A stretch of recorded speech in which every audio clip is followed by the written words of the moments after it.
Okay, let's recap today's July 28th dev stream. This is one of the ones where I don't know if it was a consequence of there being a new member on the stream or something, but the order was like all over the place.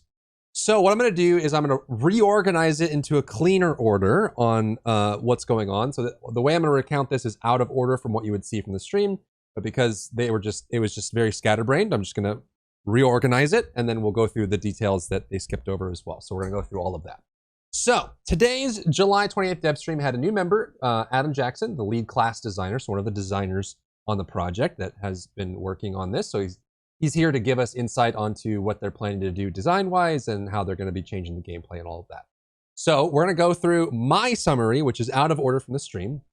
The goal that was given is they want to improve the effectiveness and fun of Barb and Sorc, and this actually turned out to be not the total. They actually ended up making a lot of changes for all classes, as well as some pretty big updates as well. So let's go through the high level of the patch, and at the end, we'll go through all of the class changes, because during the stream, they just flew through it without being able to read any of it. So I'm going to go through the slides manually one by one, so we can actually see what the changes are actually before we kind of fly through it. So the big things to note here is that the patch notes, the full patch notes, the final patch notes for the patch 1.1.1 will be out next Wednesday, August 2nd. So that is the date you're looking for. Next Wednesday, we're going to get the full patch notes for patch 1.1.1. Then the full patch itself will be out August 8th. So the not this Tuesday, but the Tuesday after, we will be getting the full patch of patch 1.1.1. So that's what you need to look about. The major focuses for the patch are here, and then we'll go through the actual balance changes, which there's a lot of them at the end once we're done with that. So the high level of the patch for this here is minions are not having their AI or functionality changed in 1.1.1, but they're aware of it. They know that sometimes they can stall out, sometimes they get really weird, sometimes they don't do what they're supposed to do. They're aware of that stuff, but they don't have any intention of touching that in the near future, the very near future, so keep that in mind. For 1.1.1, they reiterated that they are increasing the Nightmare and Helltide density for this, and with this change, they're going to be monitoring performance, and they're going to be monitoring how it feels going forward, just to see if it's hitting the mark. This is what they showed the before and after on the stream. So this was on the left is current. This is the current amount of density that they showed for Nostrava Deepwood. So we've got this here. So this is the before and after. So this is what you would see if you went into Nostrava Deepwood as in a Nightmare Dungeon as of right now.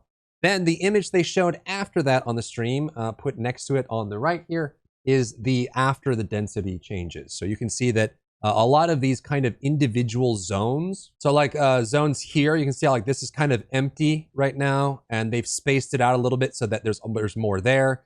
This still has a dead zone there, but you can see that it now has mobs on the sides of all sides here, so it kind of fills in. And looks like they've kind of spaced this out. So you can see that in general, many more mobs, and you can go through and count. Even just like this segment here, you can see is far more dense on the right side than it is on the left side. And then even here, this look at this. There's 1, 2, 3, 4, 5 mobs in this room right now on the left side. So on the right side, there is going to be like 3 or 4 or 5 times that amount on that. So you're definitely going to see a very big increase in mob density. Now, this actually concerns me because I think this change by itself is actually kind of bad. Depending on how difficult the content is. I think this might actually kill Nightmare Dungeons until they make more changes later. But oh geez, this is gonna be real scary. The reason I'm worried about this is because if you look at doing like wildlife setups, if there's more porcupines, you're just gonna get, firing squad gunned down. The Penitent mob set has a lot of knockbacks and a lot of stuns. If you add 2 or 3 more Dread Knights to every pack, you're not gonna be able to move at all. The bandits have crazy stuns with the blight hands. The snakes are going to have more of those Medusa heads and stuff like that. So the density itself, I would need to know like what density they're increasing. If it's across the board, like are there going to be no more revenants in the vampire set that can stun me for like 5 seconds? Right? Are the goatmen going to have more of the overseers that slam and do the stun? Right? Like I think there's just a lot of CC and a lot of effects that come from the mobs right now that making them this much more dense without also making changes to the CC at the same time could end up being a negative. But what it will do is it means you'll get more experience. So while leveling, you'll be able to get more XP. You'll also fill in some of those gaps, so it feels like you're encountering monsters more often and more frequently. So that'll feel really good. It might just be that, you know, like Nightmares 80 to 100 or 70 to 100 are kind of unplayable for classes until they make the crowd control changes, but they did mention that in the patch notes, so just keep that in mind. That I have a feeling that like wildlife, specifically snakes, spiders, some of these mob sets, if they become much more dense without any other changes, are going to be very terrifying to deal with, but just keep that in mind. So we know that there's more density changes coming, and they're going to monitor that to see how it goes. Quality of life for patch 1.1.1 coming next 2 Tuesdays from now, August 8th. They are increasing boss health in World Tier 3 and World Tier 4. So this was the feedback that everyone was saying, that like the hardest part of the dungeon is clearing the mobs, and then the boss was super easy. So they want to address that. So they're going to increase the boss health for all bosses starting in World Tier 3 and World Tier 4 for all dungeons as well. And to kind of counteract this, which may or may not make it feel better, some of these bosses may take a really long time. But dungeon bosses after level 35, in general, no matter world tier, will now drop a guaranteed legendary to make them feel a little bit better. Legion events will now, after level 35, will drop a guaranteed legendary. And treasure goblins after level 15 will now drop a guaranteed legendary. Apparently before, the treasure goblins were 50% chance to drop legendaries. That got up to 100%, so they will drop at least one legendary. So they're going to make the boss health go up. Some of the bosses do melt really fast. I don't think it's even across the board. It's like not all things are made equal. Some bosses are kind of fine with the difficulty. Some are definitely way easy. So they're going to increase that health, but make sure that bosses and Legion events and treasure goblins feel better so that they can drop more guaranteed legendaries. They are moving forward with the respec costs going down 40% across the board.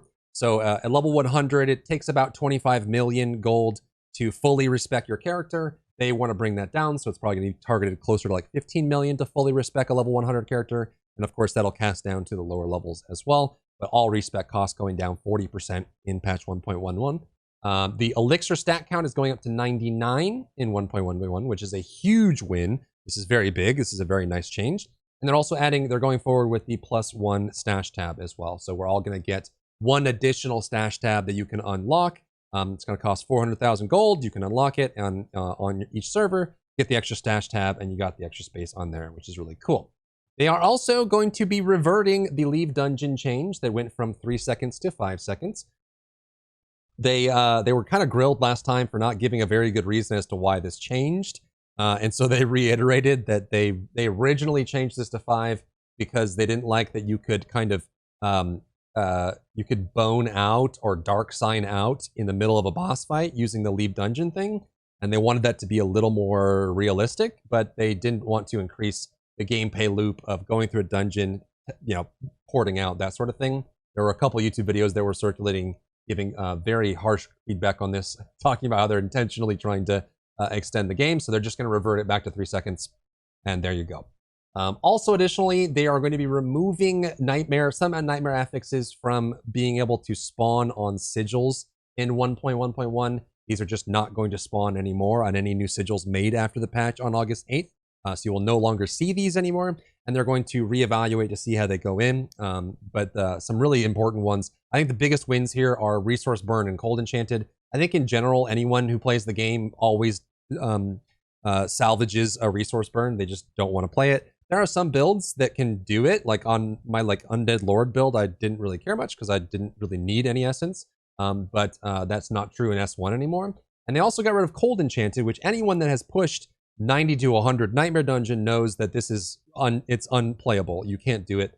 You just, if you get CC'd once, you die, and there's just no way around it. This is an instant salvage on hard, difficult content. Anything lower, and it's not too bad, you can get around it, but if it's very difficult, very high scaling, then this becomes impossible. So they're getting rid of that, which is really cool. And they're also getting rid of the Backstabber. I think they primarily just want to get rid of this because of all the one-shots, right? Like if there's a giant tree ant that swings and you turn around, you can get one shot. Boars can one-shot you. The Penitent Dread Knights can one-shot you. You can get one-shot by a lot of things if you accidentally turned around at the last second and got hit there. So that's the major changes for the patch, excluding class balance, which we'll go through in a minute. During the Q&A, they answered some questions. They are waiting to see what the XP increase will be for the mob density. So they are going to see how that is. If that's still a problem for XP, they will look to increase the character XP on the way to level 100 as well. There are no changes for crowd control in 1.1.1, which is why I feel like the density changes could end up being a negative. We shall see, right? Like the crowd control is still the same, but the mobs are more dense and more numerous. It could end up being a problem. We'll see how that goes. They did call out there's a bunch of bug fixes in 1.1.1, including imperfectly balanced and the decrepify bugs. So those are going to be fixed, as well as many other bugs. Hopefully the channeling bug is in there as well. Resistances, they said that they want them to be better. Smile. So they want to make sure that there's no situation where you can get perfect immunity to a resistance to a certain element, and they want to avoid the situation where you get one shot by like fire enchanted and things like that. So they want to get rid of those. But again, this is slated for season 2. They want to rework resistances in general so that they work more into the system, and it's not just percent armor all the way with that. They talked about mounts, and they said very generally that they want to fix the bad feeling that you get with barricades. And then they didn't really like directly address it. I feel like they said there's a bug with the charge of being able to do multiple charges, things like that. I feel like the biggest problem with mounts, if you were to fix one thing, is just the server correction. Like you get desynced from the server so easily on mounts, and you warp around and you get stuck on something on the server, and your client doesn't realize it's stuck, so it keeps going, and then you get rubber banded back because the server says, wait a minute, your client's out of sync because you're actually stuck. And I feel like that stuff is just all over the place. But they said they do want to fix the barricade experience, and they mentioned that it doesn't feel as good. They thought it was going to be cool that you would, like in a post-apocalyptic movie, the bandits set up a barricade to get you off your horse so they can steal your stuff. That's what they were thinking, and they're saying that it didn't feel good. It's just annoying. They want to make adjustments for that going forward, but it's not going to be in this patch. They also said that there's more memory leak fixes in 1.1.1, and eventually they do want to give more scaling to overpower, and they want to scale with vulnerable. They want to do the overpower scaling with the changes that they want to do to vulnerable and crit damage as well. They were asked directly about, can we zoom out more? And they say, IDK, my BFF, maybe. There was very nondescript, very non-direct. So I would say nothing new on the zoom front. I wouldn't expect anything there, but they were like, what? Cosmetics and customization options was asked, and they were like, yep, sounds cool, but they wanted to focus on balance and gameplay and all that stuff before they got into that. Okay, so that is the overall patch stuff that they gave at the very end of the video and all over the place, all summarized into one spot. Now let's go into the class balance changes that they kind of flew through in the dev stream that we didn't really get a chance to read, and let's go through all of those. First, Adam Jackson, lead class designer, came out and said, hey, here's our philosophy, the design team's philosophy, and this gives us an idea of what they're looking to do in the short term, the midterm, and the long term for the design of the game.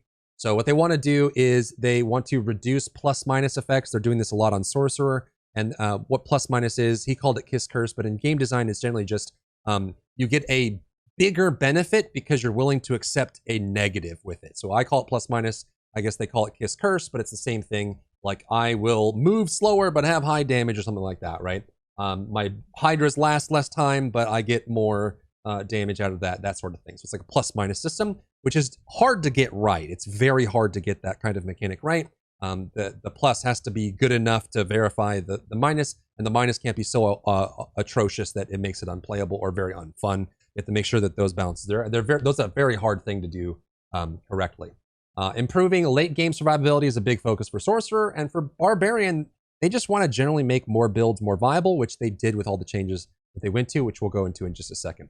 For general balance, they want to focus in the short term to buff weak builds that aren't being utilized. They want to improve the attractiveness of uniques, and this includes one of the major flaws with uniques in the game, which is very good. This is very smart of them to do. They're going to be changing the stats on uniques that are underperforming.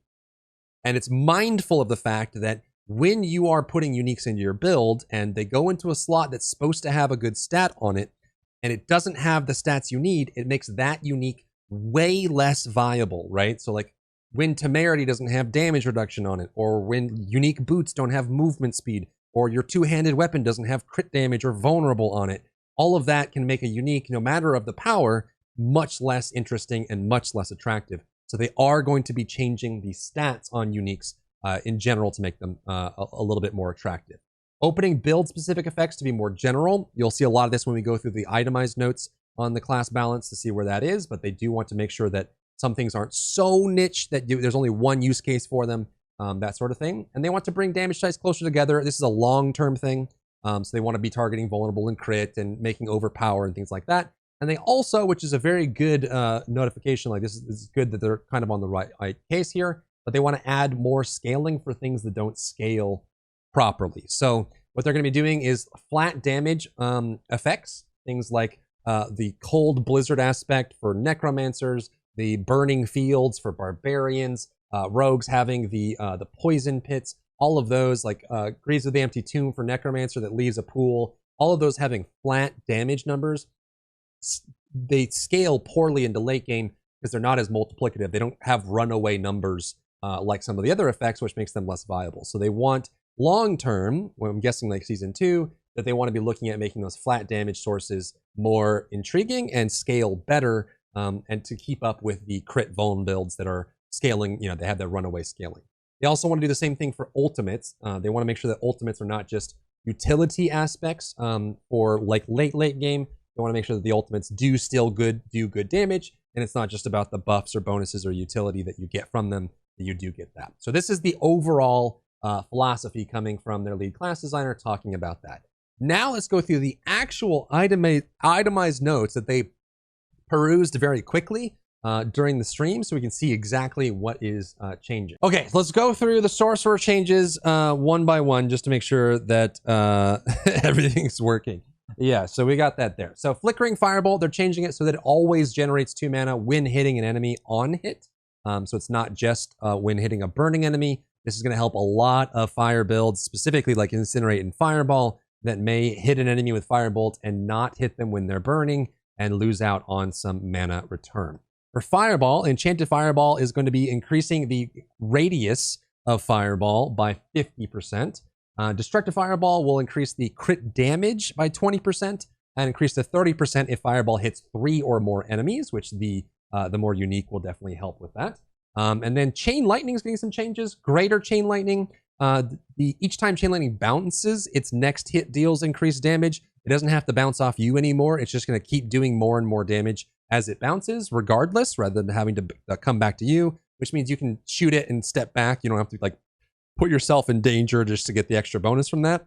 And then Destructive Chain Lightning, they're going to make it so the crackling energy is increased from 25% to 30%, which would be super nice. Veer's mastery damage bonus is going from 10% to 15%, so even more bonus on that. S's Ferocity has more being added to it. Both bonuses are also granted for 3 seconds when hitting a boss with a critical strike. They did a couple changes here for Barb and Sorc that make this a lot more easy. So like Upheaval and Estus Ferocity, when you deal damage to a boss, you'll get the bonus. You don't have to jump through hoops, or certain bosses that have no minions, you won't be able to stack it up. So this is a pretty cool change. Combustion, they're going to change your burning effects, deal 20% increased damage, plus an additional 2% damage per unique source of burning you have applied to the enemy. So it's like a baseline effect. So if you're ramping up, it's not going to be as bad right away, and then you still get the scaling effect afterward. Paragon changes for Sorc. Searing Heat Legendary Node change to Casting Fireball or Meteor increases your crit chance by 5% for 5 seconds up to 15%.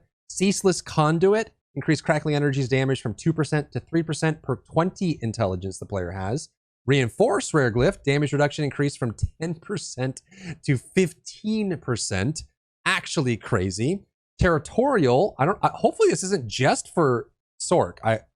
Does Sorc just get a higher damage reduction than everybody else? That's crazy. Territorial damage reduction from 10% to 15%. Warding Rare Glyph, damage reduction increased from 13% to 25%. Keeper of Flames Rare Node, damage reduction increased from 4% to 5%, and damage bonus reduction, or bonus damage reduction, increased from 4% to 5%. So another 2% damage reduction from that glyph and its passive. Smoldering Embers Rare Node, damage reduction from burning enemies increased from 4% to 5%. and the bonus from 4% to 5%. Guarded rare, same thing, an extra percent of damage reduction from vulnerable. Oppressive rare, damage from vulnerable reduced by an extra 1%. Lightning resilience node, max life increased to 6%. Restorative rare node, max life increased to 6%. Then we have legendary changes for Sorceress. The Serpentine aspect, which previously reduced the duration of Hydra, is now going to give you an additional Hydra and increase the duration instead. And it also affects the Hydra's enchantment effect now correctly, which it didn't before, which was really sad. Aspect of Conflagration, bonus burning damage increased from 30% to 40%, which is going to be pretty nits. Engulfing Flames, bonus burning damage from 40% to 80%, so a double effectiveness for Engulfing Flames. 3 Curses, increase the critical strike damage of Meteor and Fireball by 40%, double against Healthy. Flamewalker's aspect, bonus movement speed duration increased by 50% up to 6 seconds total. Gravitational aspect, ball lightning orbits around you and deals 25% increased damage. Recharging aspect, each time chain lightning bounces, you gain 2 to 3 mana. Unbroken tether, chain lightning bounces increase from 2 to 4. Charged aspect, bonus movement speed duration increased from 4 to 8. Bounding conduit, bonus movement speed increased from 25 to 30%. And this one's even crazier. New legendary Mage Lord's aspect. The Veer's Mastery key passive's damage reduction is increased by 30% for each close enemy up to 90% damage reduction. Aspect of Frozen Orbit, damage increased from 30% to 40%, which for the Veers, I think it just increases the value of Veer's damage reduction by 90%, not granting 90% overall damage reduction. Storm Swell aspect, damage increased from 20% to 30%. Snow Veiled duration, the Unstoppable duration increased from 3 seconds to 5 seconds of Unstoppable. And now it also grants 10% bonus armor for 5 seconds. Incendiary aspect now has been reworked. It's now a lucky hit. Damage from your pyromancy skills has a 17% chance to restore 10 mana. This one could very easily get way out of control. Damage from any of your pyromancy skills has a chance to restore 10 mana. If you have a lucky hit build and a fire build and a burning build, this sounds like it would be insane amounts of mana generation. Snowguard's aspect, I expect that one to get nerfed, by the way. Snowguard's aspect, while within your own blizzard and for 2 seconds after leaving it, you take 25% less damage. That's pretty sweet. Add that to the 10% armor and the extra bonus damage and the bonus armor and bonus health and bonus. Aspect of Concentration, mana regeneration increased from 30% to 50%, and the duration required to gain its benefit reduced from 3 seconds to 2 seconds. For uniques on Sorcerer, they're going to change Gloves of the Illuminator. Damage penalty reduced from 55% to 35%, so 20% less damage penalty on Gloves Illuminator. Damage to stun affix, the stat on it, is replaced with Lucky Hit, chance to restore resource. Reduce the distance offset per bounce range from 3 to 2.5, and it makes it much easier to hit close enemies with fireballs. So you wouldn't hit once and then get screwed. So it makes it a lot easier for it to bounce, especially when you have close targets. On to Barbarian. Bash and Flay are having their Fury increased. Bash is getting 2 more Fury per hit. Flay is getting 3 more Fury per hit. And I know this sounds like small numbers, but think about it in percentage-wise. Flay is going up 30% more in its generation for Fury, and that scales with Fury generating effects and things like that. So this may seem like small numbers because we're dealing with small numbers, but it is a 20 to 30% increase for a lot of these, which is very big. Frenzy, Enhanced Frenzy, Fury gain going up 50% to an extra 3 on that. Lunging Strike, Fury gain from 10 to 12. Double Swing damage up 10% more than what it was, so 40 to 50%. Rupture, Enhanced Rupture damage up from 45% to 70%. Charge, Enhanced Charge damage from 30% to 60%. And Mighty Charge, the vulnerable duration is increased to 4 seconds on vulnerable. That's pretty rare. We usually only see, 1.5 to 3 seconds on vulnerable. 4 seconds on vulnerable is pretty long. For Barbarian, they're changing Violent Upheaval. If Upheaval damages at least 2 enemies or a boss. It used to not trigger this if you hit a boss. It was just had to be AoE only. They're changing it so that at least 2 enemies or a boss, you gain Berserking for 2 seconds. And it's increased in duration if you hit at least 4 targets. So for bigger areas, you'll get more Berserking from that as well. Aggressive Resistance, the damage reduction from this is going up from 3% to 4%. Gushing Wounds, bleed damage dealt based on critical damage bonus increased from 100% to 150%, and bleed damage when overpowering from Gushing Wounds is being increased from 11% to 70%. This shows just how weak it was before. Unconstrained berserking damage bonus increased from 25% to 35%. Updated the tooltip and more clearly reflect the value, so they reworded it so it's clearer. Walking Arsenal, bonus damage duration increased from 6 to 8 seconds. We get 2 more seconds to be able to stack that up, which is really cool. On to Barbarian Legendaries. Aspect of an Ancestral Force, damage increased from 50% to 58%. Death Wish from 0.75 to 0.85 on the Thorns value, which is even better. Thorns Barb is looking better with this. Unrelenting Fury, core skill cost to refund increased from 20% to 30%. Additional functionality, cost refund also granted when hitting bosses now. Super cool. Ancestral Charge, damage increased from 100% to 125%. Burning Rage, damage increased from 0.28 to 0.38. Volcathos, damage reduction while in earthquakes increased from 15% to 25%. Earthquake, damage bonus in earthquakes increased from 15% to 25%. For uniques, the Fields of Crimson damage scalar from 0.34 to 0.38. Damaged enemies take standing in pools increased from 15% to 20%. Rupture cooldown reduction affix replaced with bonus crit strike damage, like on the actual unique. The cooldown reduction, the rupture cooldown reduction is being replaced with crit strike damage, which is huge. Hellhammer, damage increased from 0.8 to 1.1 on the field that it leaves, and the duration of the burning is from 3 seconds to 4 seconds. Damage to crowd-controlled enemies affix replaced on the Hellhammer, so damage to crowd-controlled enemies is becoming bonus crit damage on it as well, which makes those weapons a lot more viable for what they do. Ramalodni's Magnum Opus, physical damage affix replaced with vulnerable damage. Huge big step there. 100,000 steps, attacks reduce evade cooldown replaced with bonus evade charges. So with any unique that is a boot, you have a fixed implicit on it. This is be changed to bonus movement, bonus evade charges. And the damage against stunned is being replaced with bonus movement speed. Huge win. It's very hard to run boots without bonus movement speed on them. So 100,000 steps getting a nice change there. Battle Trance, basic skill damage affix replaced with cooldown reduction. Very big win. And bonus attack speed to other skills increased from 20% to 45%. And they didn't want to make sure that their classes didn't feel left out. So there are going to be changes for Rogue, Necromancer, and for Druid. For Rogue, they're buffing up Invigorating Strike, which wasn't really being used anymore. The energy threshold increased from 50% to 75%. Forceful Arrow now is only every third cast to pierce enemies, which makes that a lot more interesting as an option. Caltrops, enhanced Caltrop, the damage bonus is going up from 3% to 5%. Poison Trap damage scalar up from 0.09 to 0.12. So that's like a 33% increase on that, which is huge. Rain of Arrows, Supreme Rain of Arrows, it's going to make it so the first wave knocks down enemies instead of the second, so that when you cast Rain of Arrows, you're casting it when the enemies are lined up in a way that you think is going to be really good. You don't have to plan for the second wave to knock down. The first knockdown, the first wave will knock down, and then the second wave will hit for damage to make that feel a little bit better. For passives, they're making Victimize, lucky hit chance increased from 35% to 45%.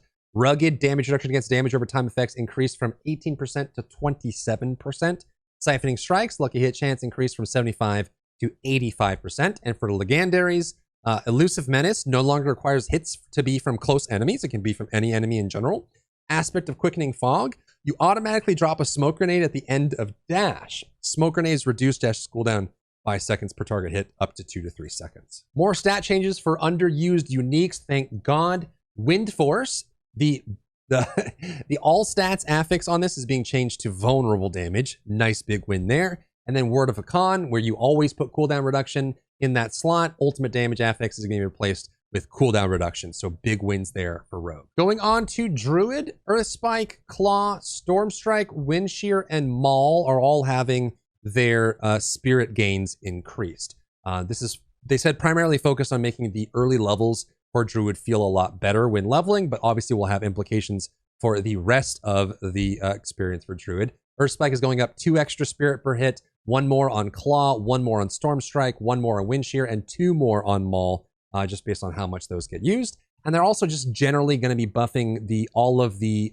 two, at least, of the companions that are underperforming, the wolves and the ravens. So passive damage on wolves is going from 7.8 to 11%. Active damage is going from 110 to 135%. The enhanced wolf pack damage bonus is going up 5%. Brutal wolf pack attack speed bonus is going up 5%. And ferocious wolf pack fortify amount is going up 3%. But also buffing up the ravens, the passive damage is going up from 13% to 20%. And brutal ravens, the additional functionality is being added to increase the passive damage of ravens when you pick this up. This is the one that doesn't have the vulnerable. It just causes you to do extra pecking damage. They're increasing when you have this, the brutal ravens, it's going to increase the passive damage of those by 40% as well. And huge, massive raging rabies buff as well. Damage over time increased on rabies from 76% to 110%. Remember, you can do bleed wolf, you can do bleed storm wolf, or poison wolf or poison storm wolf. You can also do werebear rabies detonate as well, which will make a very big difference on these builds, and these become a lot more interesting as well.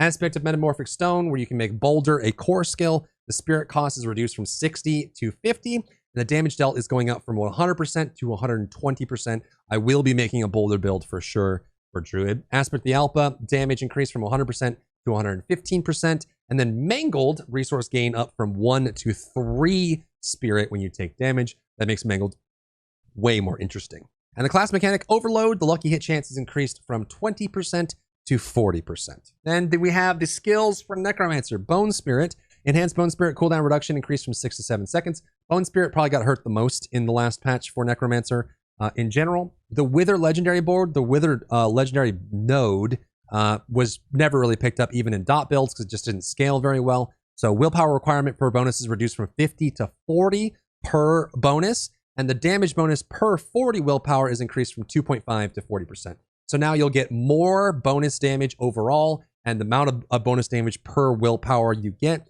is going to make that even better. So things like Plague Rot or Dot Necros or Shadow Dot Necros are going to be a little bit more inclined to pick up Wither, whereas before it didn't really provide all that much.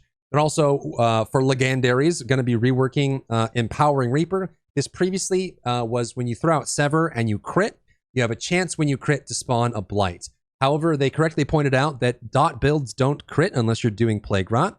So why would you run crit on a build that's trying to spawn pools of Blight unless you're just trying to suck people in with Void, in which you could just run Blight? And so this is no longer on crit with Sever. This is just damaging enemies with Sever in general. Anytime Sever deals damage, you have a chance to spawn Blight. This is going to raise the bonus spawns quite significantly for this and make it a lot more interesting. They are also, at first I thought they were going to nerf Exposed Flesh. They're actually buffing it, which is crazy.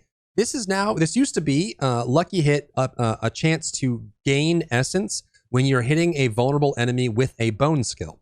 They're removing that requirement. Exposed Flesh is now a valuable resource generation for all necro builds. It is just when you're dealing damage to a vulnerable enemy, you will have a chance to gain essence. So as long as you're doing vulnerable, you'll be able to gain essence through Exposed Flesh, which makes a lot of essence-hungry builds, especially with the new Malignant Heart, a lot more viable. For Legendaries, Aspect of Decay is getting buffed again, 40% to 45%. You honestly could raise this to 60%.